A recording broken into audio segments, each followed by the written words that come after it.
വയനാട് ജില്ല 4 പ്രാവശ്യം ജനസമ്പർക്ക പരിപാടി നടത്തി. ഒരു പ്രാവശ്യം വയനാട് ജില്ലയിലെ ജനസമ്പർക്ക പരിപാടി നടത്തി ചെന്ന് രാത്രി 1 മണി 2 മണിയായിട്ടും അദ്ദേഹം ആ പ്രദേശത്ത് നിന്ന് ജനങ്ങൾ ഒഴിയുന്നുമില്ല. അദ്ദേഹത്തിന്റെ താമസ സ്ഥലത്തേക്ക് പോകാനും പറ്റുന്നില്ല. അപ്പൊ ഉദ്യോഗസ്ഥർക്കൊക്കെ ഭയമായി. ആനയൊക്കെ ധാരാളം ഇറങ്ങുന്ന ഒരു വലിയ ഒരു ഗ്രൗണ്ടിലാണ് അദ്ദേഹം ഇരിക്കുന്നത്. അദ്ദേഹത്തെ കാണാൻ ധാരാളം പേരുണ്ട്.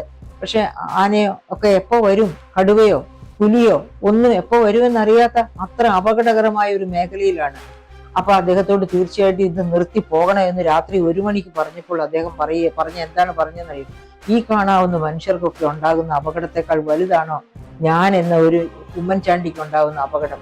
ഞാനത് കാര്യമാക്കുന്നില്ല. ഇവരെ എല്ലാവരുടെയും പ്രശ്നങ്ങൾ കേട്ട് ഇവർക്കൊക്കെ പരിഹാരം നിർദ്ദേശിക്കാനുള്ള തീരുമാനം എടുത്തതിന് ശേഷമേ ഞാൻ ഇവിടെ നിന്ന് പോകുന്നുള്ളൂ എന്ന് പറഞ്ഞ് രാവിലെ വരെ അദ്ദേഹം ആ